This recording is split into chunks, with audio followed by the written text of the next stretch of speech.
बार बार याद आ जाता है। ये ऐसा देश है, ये ऐसा मुल्क है, वहाँ क्या हो रहा है वो ये रहा है, इसको बेचो उसको बेचो, फल बेचो कारखाना बेचो, कुछ ना बचे तो खोलो धोती, धोती खोल के आधा बेचो। पहले ये 10 लाख का कोट पहनते हैं लोग, इस पर सवाल खड़ा करते हैं, फिर उस कोट को ये बेचने का सिलसिला लगातार चला जाता है। और ये जो 150% फी हाइक किया गया है नेट एग्जाम की फी में, ये उसी बेचने का एक नया तरीका है। शिक्षा को बेचने की जो तैयारी है इनकी, उसके बढ़ता हुआ ये एक कदम, इसको हमको ऐसे जोड़ करके देखना चाहिए। शिक्षा अब सब लोगों को फ्री में नहीं मिलेगा। क्यों फ्री में नहीं मिलेगा? क्योंकि शिक्षा आप लेते हैं, नौकरी मिलती है आपको, आप अपना जीवन संवारते हैं, इसके लिए तो आपको कुछ पैसा पे करना पड़ेगा। बहुत सही बात है। कल को ये कहेंगे कि आप जिंदा रहते हैं, सांस लेते हैं, तो जो आप सांस लेते हैं इसके लिए भी आपको कुछ पे करना पड़ेगा। आप जो देख रहे हैं ये जो बड़ी बिल्डिंग है, तो इसको आप ऐसे नहीं देख सकते, ये आप देखेंगे तो आपको देखने का फी देना पड़ेगा। मैं आप सब लोगों का ध्यान एक बात पे आकर्षित करवाना चाहता हूँ। पहले दिल्ली के अंदर बहुत सारे ऐसे मॉन्यूमेंट्स थे जिसपे कोई टिकट नहीं लगता। जब एनडीए की गवर्नमेंट बनी तो वहाँ पे टिकट लगना शुरू हुआ। लॉजिक क्या था? उन्होंने कहा कि 2 बात के लिए ये फीस जो है वो शुरू किया गया। काहे कि भैया, पहला ये सुरक्षा कर्मी वहाँ पे रहेंगे, उसकी चाक चौबंद व्यवस्था रहेगी, इसलिए ये फी लिया जा रहा है। और दूसरा, इसके रख रखाव के लिए, उसको सुंदर बनाए रखने के लिए फी लिया जा रहा है। हर बार जब ये किसी चीज पे पैसा लेते हैं, पैसा बढ़ाते हैं, तो इनका एक लॉजिक होता है। इस बार जब नेट एग्जाम का फी बढ़ाया गया है तो इन्होंने क्या कहा कि देखिए साहब, महंगाई बढ़ गई है, कागज का दाम बढ़ गया, टीचर को भी ज्यादा पैसा देना पड़ेगा, तो आपसे फी नहीं लेंगे तो किससे लेंगे? ये तो वही बात हो गई कि भेड़िया आएगा, भेड़ को खाएगा और कहेगा कि देखो खाने में बहुत मेहनत लगता है, दांत में दर्द होता है, इसलिए खाने के बाद तुम कुछ पीने की भी व्यवस्था करो। ये हम ऐसे देश में रह रहे हैं जहां आपको लूटा जाएगा और लूटने वाला ही आपको कहेगा कि मैंने आपको लूटा है, लूटने में बहुत मेहनत लगी है, इसलिए आपको लूटने का भी फी देना पड़ेगा। पटना में एक बार मैं सच्ची घटना आपको बताता हूँ। पटना में एक बार हमारे कुछ दोस्त टहलने के लिए सुबह सुबह गए। ये हेल्थ कॉन्शियसनेस का फितूर जो है उनके दिमाग पे सवार हो गया था। टहलने के लिए गए तो कुछ लुटेरों ने उनको रोक लिया और उनकी घड़ी मांगी। बेचारे विद्यार्थी थे और उनके पास 30 रुपए वाली घड़ी थी। उन्होंने खोल करके देना शुरू किया तो पहले पीटा चारों को, बोला टाइटन की घड़ी क्यों नहीं पहनते, सुबह सुबह मूड खराब करते।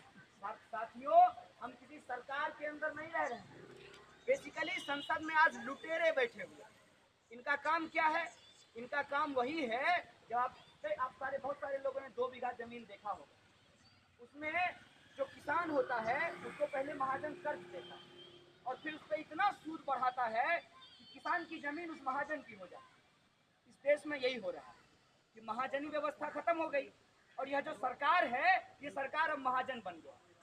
ये कोई प्रधानमंत्री नहीं है, ये लूट इंडिया कंपनी का सीईओ है और इसका काम है कि इस देश को लूटो और जो लुटेरे हैं उनसे ये कमीशन लेते हैं, कमीशन खोरी करते हैं।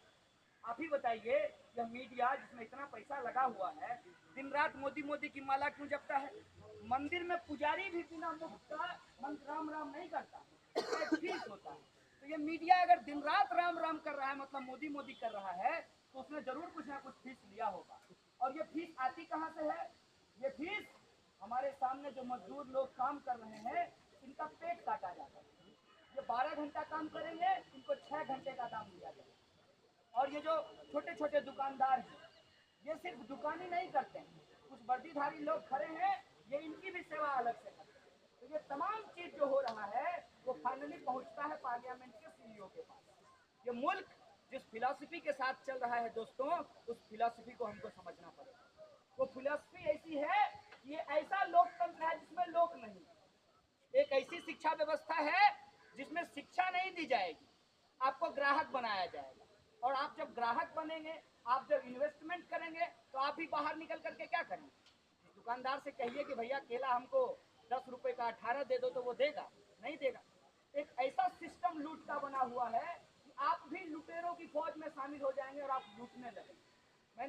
अपने मेडिकल के साथी को पूछा कि भाई तुम लोग इतना कसाई क्यों हो गए, इतना ज़्यादा दाम लेते हो, इतना ज़्यादा फीस लेते हो, इस तरीके का क्यों सिचुएशन बना रहे हो। कहा कि भैया 50 लाख रुपया फी लगा। तो हमने कहा यार लड़ लेते, हमारे यहाँ तो 150 रुपये में हम लोग ग्रेजुएशन कर रहे हैं, एमए कर रहे हैं, फिर पीएचडी कर रहे हैं, ऊपर से सरकार से पैसा भी मांगते हैं। कहा कि वो दिन ज़्यादा दूर नहीं है जब आपके भी फी बढ़ाए जाएंगे और जो पैसा दिया जा रहा है वो लगातार घटाया जाएगा। वो कैसे घटाया जाएगा, मान लिया जाए एक पिंजरा है, उसमें बहुत सारा तोता है, या तो पिंजरा घटा श्रिंक कर दीजिए या पिंजरे में तोते की संख्या बढ़ा दीजिए। इस मुल्क में यही चल रहा है। जनता के जो स्पेस है लगातार या तो उसको श्रिंक किया जा रहा है या फिर जिस तरीके से डिमांड बढ़ रहा है उस तरीके से आपूर्ति नहीं की जा रही। पूरे मुल्क के अंदर तमाम तरीके का डाटा हमारे पूल के साथियों ने उठा करके हमको दिया कि स्वास्थ्य की क्या हालत है, शिक्षा की क्या हालत है और यह मुल्क चल कैसे रहा। ऐसी परिस्थिति में आखिर हम लोग करेंगे क्या, हमारे पास रास्ता क्या बचता है। भोजपुर में और आपको मगही क्षेत्र में एक कवि काफी पॉपुलर हुए, वो कहते हैं भूख से तरफ के मरवा काहे, मरने हो तो लड़के मरी। जब मरना ही है तो फिर लड़ ही लेते हैं। अब आप ही बताइए कि नेट अगर आप पास कर भी लेते हैं तो क्या आपको नौकरी मिल जाएगी? नहीं।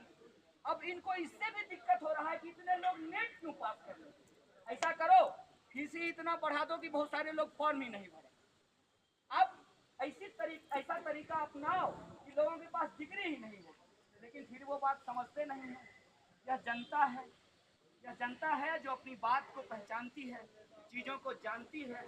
और यह जो आपका जादूगरी वाला खेल है, आप सब लोग जादू देखे होंगे, दिखाएगा जादू बेचेगा अंगूठी। अरे भाई तुम जादूगर हो, जादू दिखा रहे हो, इसके लिए हम तुमको ताली बजा रहे हैं, लेकिन तुम ये कि कहते हो कि अगर आपको मनपसंद लड़की चाहिए तो हमारा अंगूठी खरीद लीजिए। इसी तरीके का जादूगरी जो है ये सरकार कर रही है। इसको मांगिएगा रोटी, इसको सुनाई देगा कुछ और मंदिर, इसको कहिएगा रोजगार, इसको सुनाई देगा घर वापसी, इसको कहिएगा कि हमको सामाजिक सुरक्षा चाहिए, इसको लफ्ज़ जिहाद सुनाई देता है। भाई साहब इस पूरे मुल्क में तमाशा हो रहा है, तमाशा, और इस तमाशे का पर्दाफाश करना जरूरी है। और इस मुहिम में जेएनयू के साथ बड़ी शिद्दत से लगे हुए हैं, जेएनयू एसयू लगा हुआ है। आप सब लोगों से मैं इस बात को शेयर करना चाहता हूँ, पार्लियामेंट स्ट्रीट का जो एसएचओ है वो चेहरे से हम सबको जानता है, और एक दिन गुस्से में झल्लाहट में कहा आप सारे लोग प्रोफेशनल प्रोटेस्टर्स हैं। हमने कहा यह मुल्क में वो दिन दूर नहीं है जब सारे लोग आपको इसी तरीके के प्रोफेशनल्स नजर आएंगे, क्योंकि ये सरकार जो हालत पैदा की है सारे लोगों को प्रोफेशनल प्रोटेस्टर्स ही होना पड़ेगा, क्योंकि ये रोटी का सवाल है, ये पेट का सवाल है, ये रोजगार का सवाल है। अगर इस तरीके से अगर देश में लूट जारी रही और कमीशन खोरी जारी रहा हमारे मुल्क के नेताओं के द्वारा, प्रधानमंत्री के द्वारा, और जिस तरीके से पार्लियामेंट को साइडलाइन किया जा रहा है, जिस तरीके से लेबर राइट्स के ऊपर अटैक किया जा रहा है, जिस तरीके से शिक्षा और स्वास्थ्य को बेचा जा रहा है, जिस तरीके से यह पूरा का पूरा देश का संसाधन कॉर्पोरेट लोगों के हाथ में हैंडओवर किया जा रहा है, जनता के पास प्रोटेस्ट करने के अलावे और कुछ नहीं बचता है। और ये घबराते हैं। ये क्यों घबराते हैं? इनको लगता है कि अगर ये लोग इसी तरीके से बोलते रहे तो लोग कन्विंस हो जाए, इसलिए इन्होंने ये क्या तरीका अपनाया है, तो इन्होंने अब गोली चलाना शुरू किया।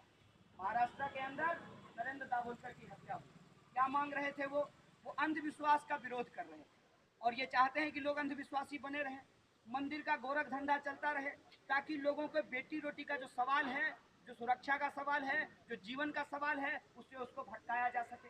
अभी हाल में कोल्हापुर के अंदर गोविंद पंसारे के ऊपर हत्या की कोशिश की, गोली चलाया गया। वो तो अपने हिसाब से मार ही दिए थे, लेकिन वो भी इंसान की जिजीविषा है और इनका दुर्भाग्य है कि वो बच गए।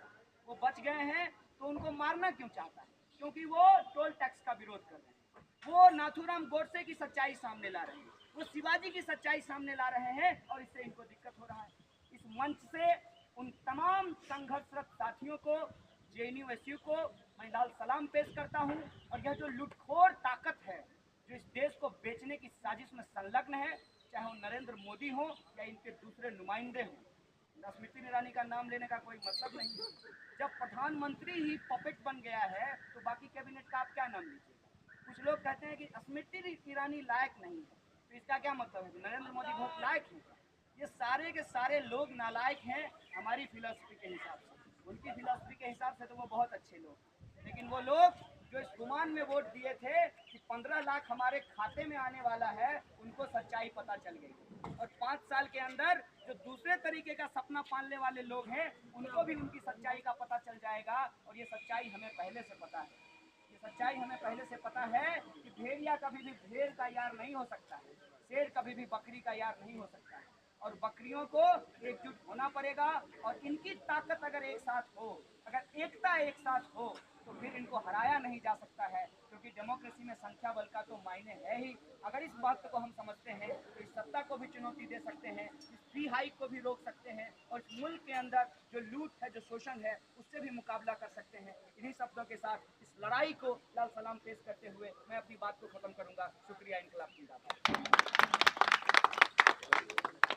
DSU से साथी उमर अब्दुल्ला।